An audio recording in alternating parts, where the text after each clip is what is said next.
बिस्मिल्लाहिर्रहमानिर्रहीम। अस्सलाम वालेकुम। डेयर लास्ट टाइम हमने 9th chemistry new book new syllabus के मुताबिक हमने उसका टॉपिक किया था ब्रांचेस ऑफ केमिस्ट्री। आज का हमारा टॉपिक है नेक्स्ट स्टेट्स ऑफ मैटर। आज हम यहाँ पे डिस्कस करेंगे स्टेट्स ऑफ मैटर को, यानी मादा की मुख्तलिफ हालतें जो हैं। स्टेट्स ऑफ मैटर, मैटर कहते हैं मादा को। तो देखें यहाँ पे इसको हम देखते हैं। This world is made up of matter and energy. ये दुनिया मादा और एनर्जी से मिलकर बनी है। इस कायनात में हर चीज़, इस दुनिया में हर चीज़ वो मादे से मिलकर बनती है या एनर्जी से मिलकर बनी हुई है। मादा और एनर्जी से मिलकर ही बनती हैं जितनी भी चीज़ें हैं। एनर्जी क्या है? अब देखिए, energy is non material in nature. ये कुदरत में क्या होती है? एनर्जी एक गैर मादी शय है। अब देखें यहाँ पे ये आपके पास एक बॉल पेन है या मार्कर है, ये एक मादी शय है, ठीक है। इसको आप पकड़ सकते हैं। देखें ये इसका वज़न भी है, इसका स्पेस भी इसने घेरी हुई है, ठीक है। लेकिन एनर्जी ऐसी नहीं होती। एनर्जी जो है एक नॉन जो है वो क्या होती है? मटीरियल होती है इन नेचर। अब देखें यहाँ से डेफिनेशन आ रही है किसकी? मैटर की। मैटर क्या है? तो आपने ये डेफिनेशन याद करनी है। Anything other than energy, energy के अलावा हर वो चीज़ विच कैरीज वेट, जो वज़न रखती है, एंड ऑक्यूपाइज वॉल्यूम, और जगह घेरती है, इज़ कॉल्ड, उसको मैटर कहते हैं। एनर्जी के अलावा हर वो शय जो वज़न रखती है और उसका हुजम भी है, उसको हम क्या कहते हैं? मादा कहते हैं। मसलन कैसे? ये देखें, ये मार्कर है, ठीक है। इसका कोई ना कोई वज़न तो होगा ना। अच्छा, और उसके अलावा आप इसको देखें, यहाँ पे रखें तो इसने जगह भी घेर ली है। इसी तरह अगर आपके पास देखें कोई और चीज़ है, पेन है, किताब है, बुक है, ठीक है, मोबाइल है, एनीथिंग जिसका वज़न हो और वो जगह भी घेरे, उसको हम क्या कहेंगे? उसको हम मैटर कहेंगे, मादा कहेंगे। जिस तरह देखें ये वॉच है, ठीक है। ये वॉच देखो क्या है, इसका वज़न भी है और ये आपने इसको यहाँ पे रखा तो इसने जगह भी घेर ली। तो हर वो चीज़ जो जगह घेरती है और जिसका वज़न होता है उसको हम क्या कहते हैं? मैटर कहते हैं। तो ये मैटर की आपने डेफिनेशन यहाँ से आपने याद कर लेनी है। Anything other than energy which carries weight and occupies volume is called matter.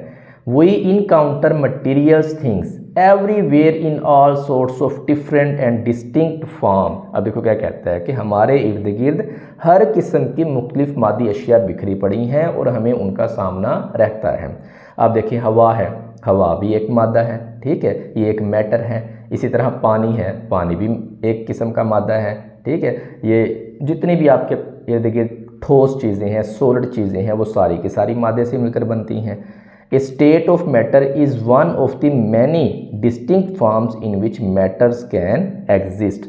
मादा बहुत सी नुमाया हालतों में अपना वजूद बरकरार रखता है। We observe 4 states of matter. हम जो ऑब्ज़र्व करते हैं वो कितनी है? 4 states of matter in every day life. हम अपनी रोज़मर्रा ज़िंदगी में मादा की 4 हालतों का मुशाहिदा करते हैं। वो कौन कौन सी हैं? सॉलिड यानी कि ठोस हैं, लिक्विड यानी माय, गैस एंड प्लाज्मा, और लास्ट वाली कौन सी है? प्लाज्मा है। अपार्ट फ्राम दिस, इन हालतों के अलावा there are more states of matter which we do not see in our day life. इसके अलावा इस कायनात में मादा कई दूसरी हालतों में भी पाया जाता है, लेकिन हम उनसे इतने अच्छे तरीके से शनासा नहीं है, उनसे वाकफियत हमारी नहीं है। लेकिन ये जो 4 हालतें हैं, solid, liquid, gas and plasma, इनसे हमारी यानी कि शनासाई है और हम इनको जानते हैं। इनमें से सॉलिड, लिक्विड, गैस तो बहुत ही ज़्यादा हमारे इर्द गिर्द पाई जाती हैं। अब नेक्स्ट देखिए क्या कहता है। The 3 primary states of matter are solids, liquid and gaseous. अब मादा की 3 आम और नुमाया हालतें कौन कौन सी हैं? उनमें ठोस है, लिक्विड यानी कि माई है, और आगे गैसियस यानी कि गैस है। They are different from each other. ये एक दूसरे से मुख्तलिफ होती हैं due to different strength of intermolecular forces. अब ये एक दूसरे से डिफरेंट होती हैं। क्यों डिफरेंट होती हैं? कि इनके अंदर इंटरमालिकुलर फोर्सेस जो हैं वो डिफरेंट होती हैं।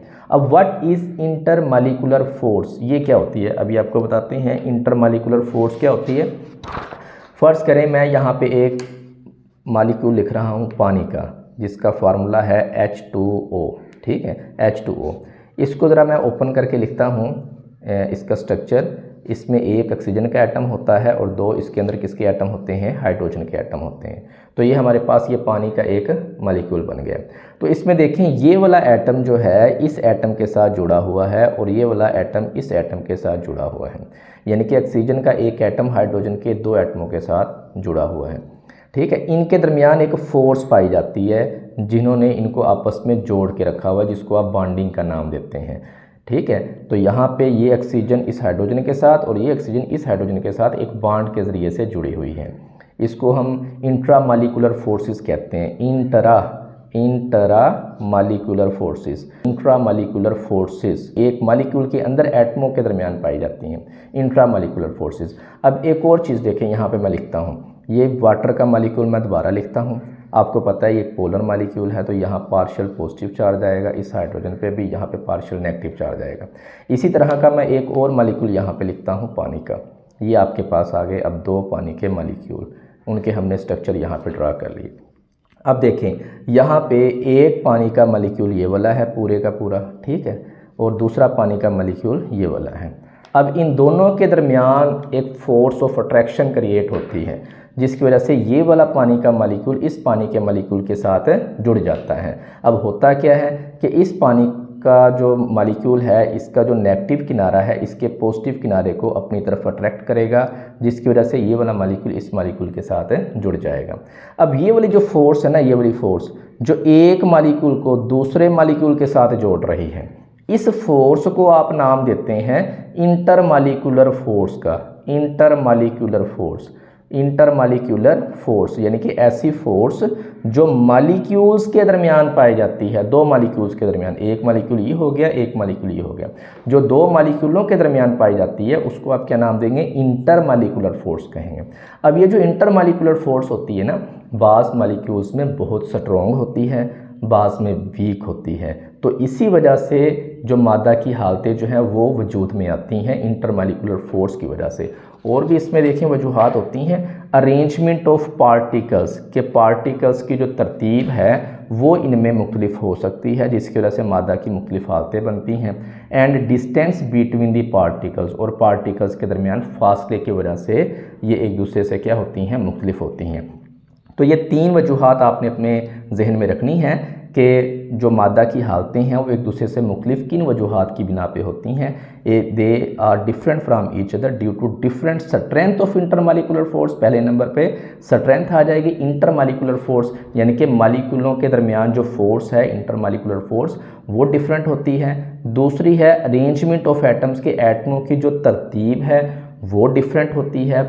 अच्छा, और तीसरे नंबर पे क्या है, डिस्टेंस है बिटवीन दी पार्टिकल्स। इन तीनों चीज़ों को हम आगे इसी टॉपिक में जो है वो डिस्कस करते हैं।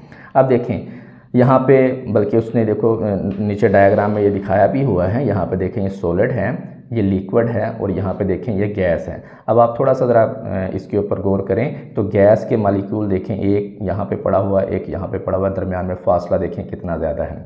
ठीक है, तो ऊपर उसने बात की है ना डिस्टेंस बिटवीन दी पार्टिकल्स, ये पार्टिकल्स के दरमियान फासला हो गया कि गैस के अंदर बहुत ज़्यादा है। ठीक है, अब लिक्विड्स के देखें, ये लिक्विड है तो यहाँ पे देखें फासला तो है, लेकिन अगर आप इसको कंपेयर करते हैं गैस के साथ तो उसकी निस्बत यहाँ पे फासला क्या है, कम है। गैस की निस्बत तो कम है ना फासला, लेकिन अब सॉलिड में देखें, इसके जो मॉलिक्यूल एक दूसरे के बहुत करीब हैं और पैक्ड हैं, इनके दरमियान कोई स्पेस नहीं है। ठीक है, तो एक मेन डिफरेंस आपको नज़र आ रहा है यहाँ पे सॉलिड, लिक्विड और गैस में कि इनके दरमियान जो क्या कहते हैं डिस्टेंस होता है ना बिटवीन दी पार्टिकल्स, वो है यहाँ पे गैस में बहुत ज़्यादा है, लिक्विड में गैस की निस्बत कम है और सॉलिड में ना होने के बराबर है। अब ये देखेंगे डिस्टेंस क्यों होता है ऐसा, गैस के अंदर बहुत ज़्यादा क्यों है, क्यों, इसलिए कि इसके अंदर जो इंटरमॉलिक्यूलर फोर्स है वो बहुत ही वीक होती है। ऐसी फोर्स जिसने मॉलिक्यूलों को आपस में जोड़ के रखना है ना, वो बहुत वीक होती है, जिसकी वजह से इनके मॉलिक्यूलों के दरमियान फासला ज़्यादा होता है। और यहाँ पे लिक्विड के अंदर इंटरमॉलिक्यूलर फोर्स जो है वो गैस की निस्बत थोड़ी सी स्ट्रॉन्ग होती है, इसलिए इनके दरमियान फासला कम होगा। और सॉलिड्स के अंदर जो है ये फोर्सेस बहुत ही ज़्यादा स्ट्रॉन्ग होती हैं, जिसकी वजह से ये मॉलिक्यूल एक दूसरे के बहुत करीब होते हैं। तो आगे हम इसको डिस्कस करेंगे। In gases molecules are widely apart with no order, molecule एक दूसरे से बहुत दूर होते हैं और उनका कोई ऑर्डर नहीं होता, कोई तरतीब नहीं होती whatsoever, and very weak intermolecular forces, और इनकी फोर्सेस भी क्या होती हैं, बहुत ही ज़्यादा कमज़ोर होती हैं। ये डायग्राम में देखें, यहाँ पे नीचे ये गैस है, ये गैस के उसने यहाँ पे आपको मालिक्यूल दिखाए हुए हैं। ये गैस के मालिक्यूल देखें एक दूसरे के बहुत दूर हैं एक दूसरे से, और इनके दरमियान इंटरमालिकुलर फोर्स जो है वो क्या होती है, बहुत ही ज़्यादा वीक होती है, और कोई अरेंजमेंट नहीं है, एक मालिक्यूल यहाँ पड़ा हुआ है, दूसरा यहाँ पड़ा हुआ है, तीसरा यहाँ पड़ा हुआ है, कोई तरतीब नहीं है, बेतरतीबे से पड़े हुए हैं। ठीक हो गया। तो आपने गैसेस को देखा कि गैसेस के अंदर इंटरमालिकुलर फोर्सेस क्या होती हैं, बहुत वीक होती हैं। अच्छा, और इसके अंदर जो मालिक्यूल्स होते हैं उनके दरमियान क्या कहते हैं, कोई अरेंजमेंट नहीं होती। अच्छा, तीसरी देखें यहाँ पे चीज़, जब इनके दरमियान फासला ज़्यादा है, एक मालिक्यूल यहाँ पे है, एक यहाँ पे है, तो ये देखें डिस्टेंस यहाँ पे आ गया ना मालिक्यूलों के दरमियान, तो काफ़ी सारी यहाँ पे खाली जगह भी पड़ी हुई है। तो इसका मतलब आप इसको आसानी के साथ क्या कर सकते हैं, दबा सकते हैं। जब आप इनको आसानी के साथ दबाएँगे तो फासला ज़ाहिरी बात है वो क्या हो जाएगा, कम हो जाएगा। जिस तरह देखें यहाँ पर मैं एक बनाता हूँ, ये देखें यहाँ पर हमारे पास फ़र्ज़ किया, मैं कहता हूँ एक ये सिलेंडर है, ठीक है, इसके अंदर ये मालिक्यूल पड़े हुए हैं। जब आप इसको ऊपर से दबाएंगे, ठीक है, ऊपर से आप इसको जब कंप्रेस करेंगे तो ज़ाहिरी बात है इनके दरमियान जो फासला है वो ज़्यादा है, तो मालिक्यूल एक दूसरे के करीब आ जाएंगे, यानी कि आप आसानी के साथ इनको दबा सकते हैं। क्यों दबा सकते हैं, क्योंकि गैसेस के दरमियान फासला बहुत ज़्यादा होता है। फासला ज़्यादा होने की वजह से गैसेस के मालिक्यूल्स के दरमियान आप इनको आसानी के साथ दबा भी सकते हैं। ठीक हो गया, तो ये पॉइंट हमारा क्लियर हो गया। देखें, in gases molecules are widely apart with no order whatsoever and very weak intermolecular forces. Gases के दरमियान जो मालिक्यूल्स होते हैं वो एक दूसरे से बहुत दूर होते हैं, और इनके दरमियान इंटरमालिकुलर फोर्सेस क्या होती हैं, बहुत कमज़ोर होती हैं। ऑल दीज फीचर्स, ये तमाम फीचर्स जो है मेक गैसेस ईजीली कंप्रेसिबल, कि इनको आसानी के साथ दबाने के काबिल बना देते हैं, इनको आप आसानी के साथ दबा सकते हैं। Their densities are obviously very low, इनकी डेंसिटीज़ क्या होती हैं, बहुत ही कम होती हैं। अब एक चीज़ डेयर याद रखें, यहाँ पे हमने ये गैस बनाई, यहाँ पे इसके ये मालिक्यूल्स यहाँ पे ऐसे पड़े हुए हैं और इनके दरमियान खाली जगह बहुत ज़्यादा है। अब डेंसिटी जो होता है ना, डेंसिटी का फार्मूला होता है m/v। डेंसिटी को उर्दू में कहते हैं कसाफत। कसाफत का जो फार्मूला है वो होता है m/v, यानी कि डेंसिटी जो है वो डायरेक्टली प्रोपोर्शनल किसके है, मास के हैं, और ये इन्वर्सली प्रोपोर्शनल किसके हैं, वॉल्यूम के हैं। अब थोड़ा सा ज़रा अपने जहन में रखना, इन्वर्सली प्रोपोर्शनल हमें क्या कहता है, ये कहता है कि अगर एक चीज़ बढ़ जाए तो दूसरी क्या हो जाती है, कम हो जाती है। तो यहाँ पे देखें, गैसेस के जो मालिक्यूल्स होते हैं इनके दरमियान फासला ज़्यादा होता है, जिसकी वजह से ये ज़्यादा जगह घेरते हैं। क्या करते हैं, ये जगह ज़्यादा घेरते हैं। ज़्यादा जगह घेरते हैं तो इसका मतलब इनका वॉल्यूम क्या हो जाएगा, वॉल्यूम इनका क्या हो जाएगा, इंक्रीज़ हो जाएगा। वॉल्यूम इनका इंक्रीज़ होता है। वॉल्यूम के इंक्रीज़ होने की वजह से इनकी डेंसिटी क्या हो जाती है, कम हो जाती है। ठीक हो गया। तो यहाँ पे ये याद रखिएगा कि गैसेस की डेंसिटी क्या होती है, बहुत कम होती है। क्यों कम होती है, क्योंकि ये जगह ज़्यादा घेरते हैं, इनका वॉल्यूम क्या होता है, ज़्यादा होता है। तो नेक्स्ट देखें डेयर, अब हम बात कर लेते हैं लिक्विड की। On the other hand, liquids have molecules which are closely attached but moving randomly. तो यहाँ पे नीचे डायग्राम में देखें, यहाँ पे फासला ज़्यादा था गैस के, लेकिन यहाँ पे देखें ये लिक्विड है। लिक्विड के मालिक्यूल्स के दरमियान फासला भी है लेकिन इतना ज़्यादा नहीं है एज़ कम्पेयर टू गैसेस। फासला क्या है, यहाँ पे कम है। और ये क्या करते हैं, ये मूव करते रहते हैं from one place to another, बगैर किसी तरतीब के ये क्या करते रहते हैं, ये मूव करते रहते हैं। ठीक हो गया। तो उसके बाद देखें यहाँ पे आगे, there exist significant intermolecular forces between their molecules. इनके मालिक्यूल्स के दरमियान जो फोर्स है वो as compared to gases strong होती है, लेकिन इतनी स्ट्रॉन्ग नहीं होती जितनी स्ट्रॉन्ग सॉलिड के अंदर होती है कि इनके मालिक्यूल्स को बिल्कुल पैक्ड कर दे। ठीक है, अगर ये सॉलिड की तरह होते फिर तो ये लिक्विड के मालिक्यूल्स भी हरकत ना कर सकते, लेकिन हम ये कह सकते हैं कि सॉलिड से अगर आप इसको कंपेयर करते हैं इंटरमालिकुलर फोर्सेस तो वीक होती हैं, लेकिन गैस से अगर आप इनकी इंटरमालिकुलर फोर्सेस जो है कंपेयर करते हैं तो क्या होती है, स्ट्रॉन्ग होती हैं। तो ये इंटरमीडिएट है बिटवीन गैसेस एंड सॉलिड्स, इनकी intermolecular forces. There exist significant intermolecular forces between their molecules. Liquids are therefore not easily compressible and their densities have higher values than those of gases. अब देखें यहाँ पे बात आ गई ना वही कि इनकी जो डेंसिटीज़ है वो गैस की निस्बत क्या होती है, गैस की निस्बत क्या होती है, ज़्यादा होती है। तो हमने कहा कि ये लिक्विड है ना, तो लिक्विड के दरमियान जो फासला होता है मालिक्यूल्स के दरमियान वो क्या होता है, कम होता है। जब फासला कम होता है तो इसका मतलब जो लिक्विड हैं वो वॉल्यूम जो है वो कम घेरेंगे। लिक्विड क्या करेंगे, वॉल्यूम कम घेरेंगे। वॉल्यूम कम घेरेंगे तो इसका मतलब ये वॉल्यूम यहाँ से कम हो जाएगा। वॉल्यूम कम होगा तो डेंसिटी ऑटोमेटिकली क्या हो जाएगी, यहाँ पे ज़्यादा हो जाएगी। अभी आपको बताया ना कि एक चीज़ बढ़े तो दूसरी क्या हो, कम हो, उसको हम क्या कहते हैं, इन्वर्स प्रोपोर्शन कहते हैं। तो यहाँ पे ये इन्वर्सली प्रोपोर्शनल है डेंसिटी वॉल्यूम के।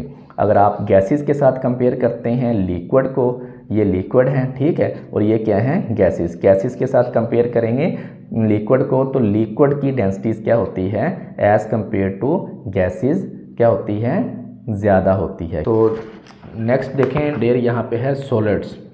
सॉलिड्स हैव ए डेफिनेट, इनकी क्या होती है, शेप होती है। इनकी शेप क्या होती है, डेफिनेट होती है, मखसूस इनकी शेप होती है। एंड ए फिक्स्ड इनका वॉल्यूम होता है और इनका हुजम जो है वो भी इनका क्या होता है, मखसूस होता है।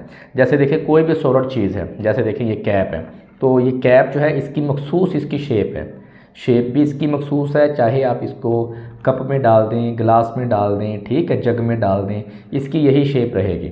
और इसने जगह भी मखसूस घेरी हुई है, जितनी जगह पे ये पड़ा हुआ है ना, यही इसका वॉल्यूम है।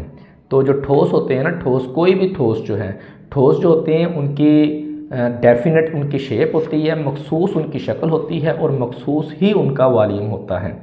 नेक्स्ट देखें, particles in solids are closely packed, के पार्टिकल जो होते हैं सॉलिड्स के वो एक दूसरे के साथ बहुत क्लोजली पैक्ड होते हैं। And have very strong intermolecular और इंटर एटॉमिक अट्रैक्शंस। अब देखें यही चीज़ है यहाँ पे, ये जो यहाँ पे स्ट्रॉन्ग इंटरमॉलिक्यूलर फोर्सेस है या स्ट्रॉन्ग इंटर एटॉमिक फोर्सेस जो है सॉलिड के अंदर, यही जो है इनके जो एटम्स होते हैं या इनके जो पार्टिकल्स होते हैं उनको क्लोजली पैक्ड करती है। जिस तरह ये डायग्राम में देखें, नीचे दोबारा कंपेयर करें, यहाँ पे ये गैसेज है, इसके पार्टिकल एक दूसरे से दूर हैं as compared to liquid. Liquid के अंदर भी पार्टिकल्स दूर तो हैं, लेकिन जब गैसेस के साथ कंपेयर करते हैं तो फासला इनका कम है। लेकिन सॉलिड के अंदर देखें ये पार्टिकल्स बिल्कुल एक दूसरे के साथ यहाँ पे पैक्ड हैं। इसकी वजह क्या है, इसकी वजह ये है कि सॉलिड्स के अंदर जो इंटरमॉलिक्यूलर फोर्स होती है वो बहुत ही ज़्यादा स्ट्रॉन्ग होती है, जिसकी वजह से ठोस अशिया की न सिर्फ मखसूस शक्ल बन जाती है बल्कि इनका हुजम भी मखसूस होता है। ठोस शय के ज़रात एक ख़ास तरतीब के साथ एक दूसरे के बहुत करीब होते हैं और इनके दरमियान कशिश की क़ुव्वतें भी मजबूत होती हैं। Particles in solids remain fixed at there positions, और ये जो सॉलिड्स के पार्टिकल होते हैं, ठोस शय के ज़रात होते हैं, इनकी पोजीशन भी मुस्तकिल होती है। वेयर दे कैन ओसिलेट, जहाँ पे सिर्फ ये ओसिलेट कर सकते हैं, झूल सकते हैं अपनी पोजीशन पर, about their mean position. Solids are relatively incompressible and rigid, ये रिजिड होते हैं, सख्त होते हैं और इनकम्प्रेसिबल होते हैं। इनकम्प्रेसिबल से क्या मतलब, इनको आप दबा नहीं सकते। क्यों नहीं दबा सकते, क्योंकि इनके मॉलिक्यूल्स या एटम्स या पार्टिकल्स एक दूसरे के इंतहाई करीब होते हैं और इनके दरमियान फासला ना होने के बराबर होता है, जिसकी वजह से ये इनकम्प्रेसिबल बन जाते हैं। लेकिन गैसेस में फासला ज़्यादा होता है, आप उनको दबा सकते हैं। तो नेक्स्ट देखें डेयर, यहाँ पे हमारे पास है the densities of solids are very high. अब यहाँ पे देखें, ये मैं बार बार आपको यहाँ पे ये बता रहा हूँ ताकि आपके जो कंसेप्ट है ना वो क्लियर हो जाए। डेंसिटी जो है ना ये डायरेक्टली प्रोपोर्शनल किसके होती है, वॉल्यूम के। तो चूंकि गैसेस की निस्बत जो सॉलिड्स होती हैं इनका वॉल्यूम जो है वो क्या होता है, बहुत कम होता है। वॉल्यूम यहाँ पे ये कम होगा तो डेंसिटी क्या हो जाएगी, ज़्यादा हो जाएगी। तो पहले नंबर पे जिसकी डेंसिटी सबसे ज़्यादा है वो कौन से हैं, सॉलिड हैं। क्यों, इसलिए कि इनका वॉल्यूम कम होता है। दूसरे नंबर पे आ जाएंगे लिक्विड और तीसरे नंबर पे आ जाएंगी गैसेस। पहले नंबर पे आ जाएंगे सॉलिड्स, दूसरे नंबर पे आ जाएंगे डेंसिटी के लिहाज से लिक्विड्स और तीसरे नंबर पे डेंसिटीज़ के लिहाज से आपके पास आ जाएंगे गैसेस। यानी कि गैसेस की डेंसिटी सबसे कम होती है और लिक्विड की डेंसिटी गैसेस से ज़्यादा होती है, सॉलिड्स की डेंसिटी इन दोनों से ज़्यादा होती है। तो नेक्स्ट देखें डेयर, यहाँ पे solids are the only state of matter which do not need any container to be stored. अब यहाँ पे देखें क्या कहता है कि ठोस या सॉलिड वाहद वो मादे की हालत है जिसको संभालने के लिए, जिसको रखने के लिए आपको किसी बर्तन की ज़रूरत नहीं होती। ठोस अशिया की कसाफतें बहुत ज़्यादा हैं, मादा की वो वाहद हालत है जिसको रखने के लिए किसी बर्तन की ज़रूरत नहीं होती। लिक्विड है ना, उसको भी आप किसी बर्तन में डाल के रखेंगे। गैस है, अगर आपने उसको संभालना है उसको भी आप किसी बर्तन में रखेंगे, लेकिन ठोस को किसी बर्तन की ज़रूरत नहीं होती। नेक्स्ट देखें dear, in crystalline solids particles are perfectly arranged and strongly bonded. ये जो क्रिस्टलाइन सॉलिड्स होते हैं, कलमों की शक्ल के जो ठोस होते हैं, उनके ज़रात के दरमियान ना सिर्फ के मुकम्मल तरतीब होती है बल्कि ये मजबूती से आपस में क्या होते हैं, जुड़े होते हैं। आर स्ट्रोंगली बॉन्डेड, मजबूती के साथ ये आपस में जुड़े होते हैं क्रिस्टलाइन सॉलिड्स के जो पार्टिकल्स होते हैं, और उनकी तरतीब भी बड़ी परफेक्ट होती है। This makes them almost incompressible, और यही चीज़ इनको क्या बनाती है, इनकम्प्रेसिबल बनाती है कि पार्टिकल्स तरतीब से जुड़े हुए हैं और उनके दरमियान किसी भी किस्म की कोई स्पेस नहीं है जिसकी वजह से आप उनको दबा नहीं सकते। They are the most dense substances, और ये सबसे ज़्यादा जो है कसाफत वाले सब्सटेंस होते हैं या अशिया होती हैं। इनका शुमार सबसे ज़्यादा कसीफ अशिया में होता है, इसलिए कि इनका वॉल्यूम कम होता है। वॉल्यूम कम होने की वजह से इनकी डेंसिटी ज़्यादा हो जाती है। और दूसरी बात ये कि इनका जो मास है, क्योंकि डेंसिटी जो है इज़ इक्वल टू m/v होती है, यानी कि डेंसिटी डायरेक्ट प्रोपोर्शनल मास की होती है और ये इन्वर्सली प्रोपोर्शनल वॉल्यूम की होती है। वॉल्यूम इनका कम होता है जिसकी वजह से डेंसिटी ज़्यादा हो जाएगी, और मास तो वैसे ही इनका ज़्यादा होता है जिसकी वजह से डेंसिटी मास के डायरेक्टली प्रोपोर्शनल होती है। मास ज़्यादा होगा तो डेंसिटी भी ज़्यादा होगी। ठीक है, ये दोनों चीज़ें जो हैं ये डेंसिटी इसकी क्या कर देती हैं, ज़्यादा कर देती हैं ठोस की। नेक्स्ट देखें, यहाँ पे हमारे पास अब आ गया plasma.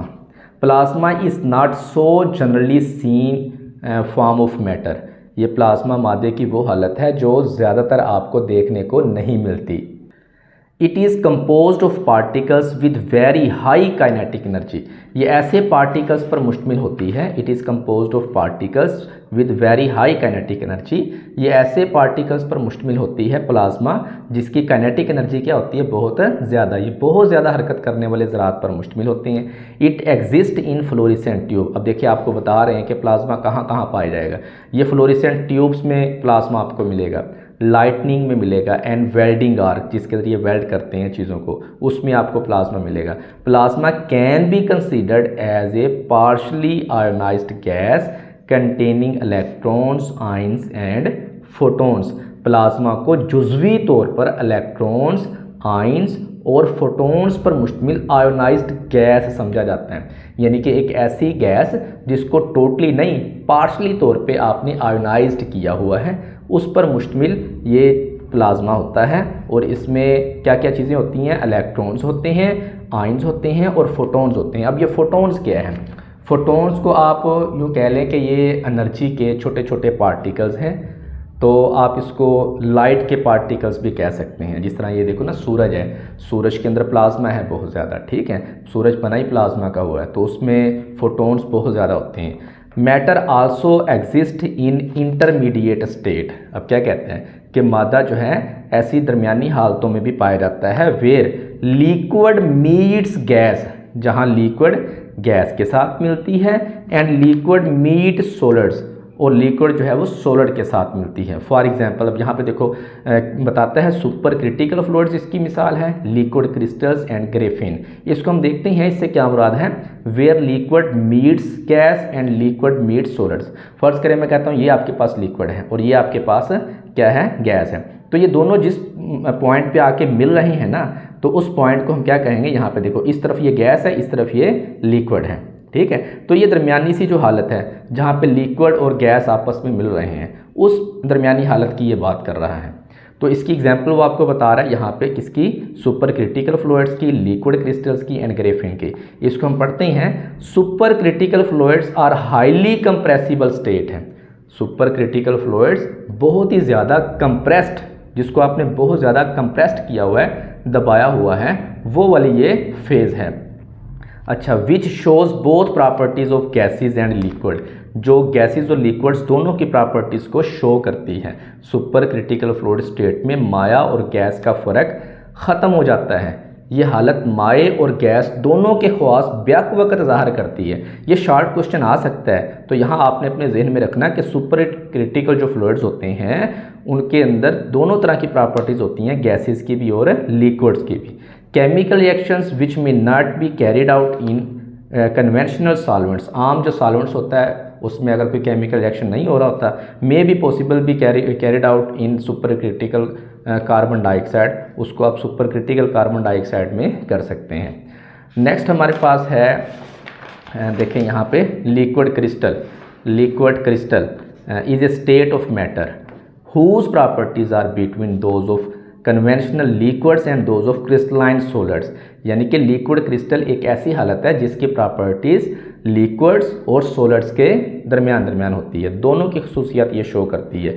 Liquid crystals are used in display device including computer monitors, computer के जो मॉनिटर्स होते हैं, clocks, watch and navigation systems. अब यहाँ पे देखें, लिक्विड क्रिस्टल्स मादा की एक ऐसी हालत है जो ब्याक वक़्त माए और कलमी ठोस के ख्वास ज़ाहिर करती है। अब दोनों चीज़ों में ज़रा आप फ़र्क रखना। उसने लास्ट टाइम यहाँ आपको बताया है, क्या बताया उसने, सुपर क्रिटिकल फ्लूइड्स, ये ऐसी हालत है जो प्रॉपर्टीज शो करती है गैसेस और लिक्विड की, लिक्विड और गैसेस की सुपर क्रिटिकल फ्लूइड। और यहाँ पे आ गया आपके पास लिक्विड क्रिस्टल, ये प्रॉपर्टीज शो कर रही है किस किस की, लिक्विड की और सॉलिड की। लिक्विड क्रिस्टल, लिक्विड और सॉलिड्स।